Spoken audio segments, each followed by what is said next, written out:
We can be so busy looking at the boys, and we expect boys, unfortunately, in society to have concentration problems. And I often hear from parents, girls don't get concentration problems and ADHD. They can't. They're bright. My daughter's actually doing well. Do you know that you can do well? You can be intelligent. You can actually get good grades and still have ADHD.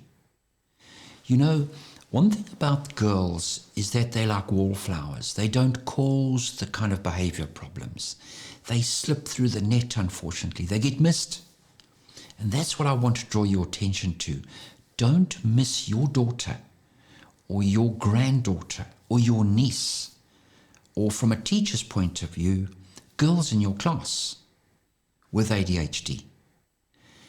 And only too often over the years, I've seen how this gets missed. And in my practice, I tend to see the girls much later. And they've got ADHD. Let's just go through the incidence in the population, the differences between boys and girls. There is a 3-to-1 ratio of boys to girls with ADHD in the primary school. And in the high school, there is a 2-to-1 boys to girls. And recent research actually shows that in adulthood, there's a 1-to-1. So one of the reasons we feel this is the case is that the girls are the ones that get missed.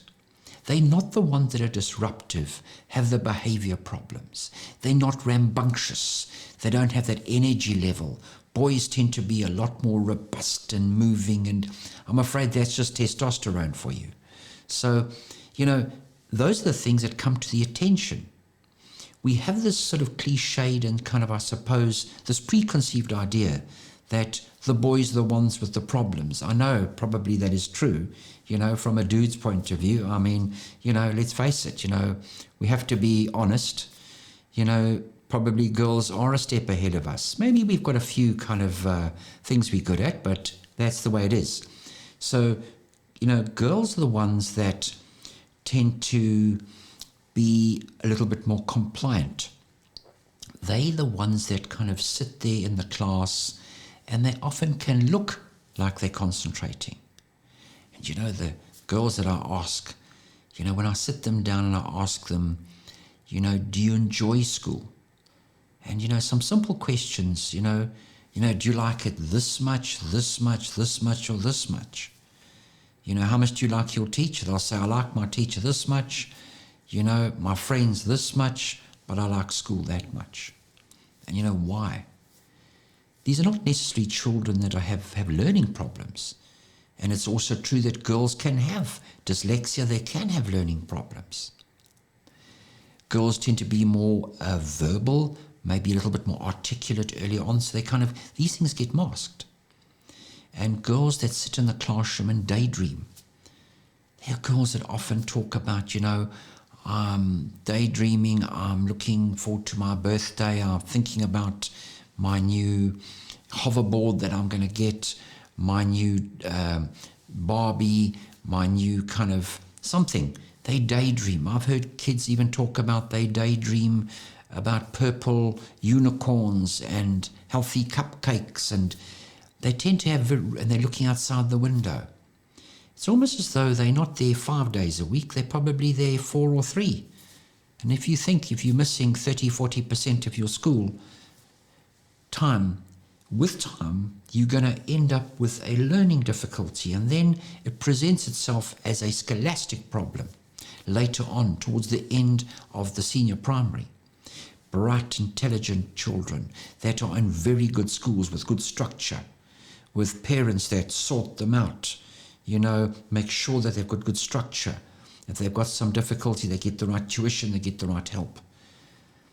And often, unfortunately, I've had parents even talk to me and say, we had such a difficult exam, we had difficulty with the homework, and we really struggled with that test or exam or that cycle test. And I've got to question myself. The parent is the one that's actually kind of doing the work. And I've had parents, they summarize things. I've had parents that come home and say, little Jane, you get on with that work, I'll get on with this, I'll summarize this. They end up compensating for their child's difficulty. You can't sit next to your child every day until they're at university. So a lot of these things that are kind of masked, they have sometimes nannies that help them in the morning, organize them, parents dressing them, organizing them. And as parents, you don't even know what you're doing. You're kind of masking. You do it subconsciously because you want to help your child. And those are things that I tend to see when the wheels start to come off round about that grade 6. And what I see in my practice is grade 3, grade 6 and grade 11 are real kind of punch points. They are real watershed areas where children really battle.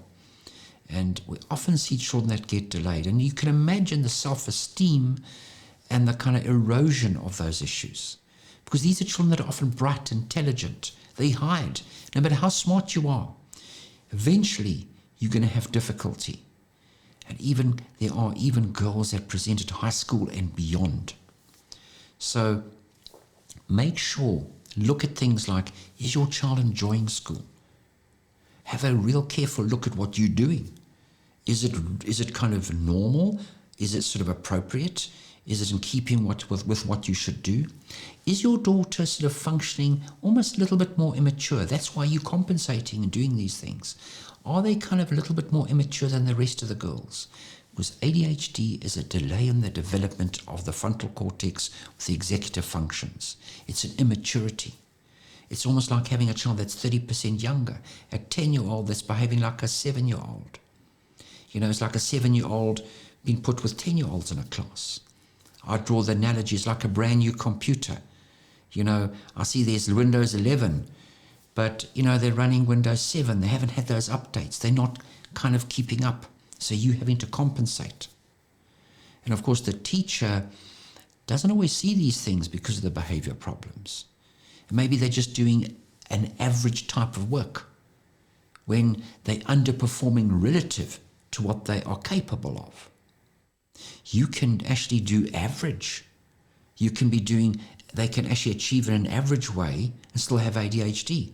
They have this ability, but functioning there, underperforming, using up a lot of emotional energy to kind of do those things. And often children are a bit anxious. They're driving themselves with anxiety, a lot of emotional energy. And this can lead to huge self-esteem issues, unhappiness, emotional kind of exhaustion. They come home, they're tired, they're exhausted because they have used up so much energy. So if you recognize any of these things, remember, girls can have ADHD. Let's not miss them. Let's get on top of these problems and try and identify them early. Let me know if you've had any experiences with girls or people that you know, or even your own child, and to tell us whether we can help you and detect and change the lives of girls.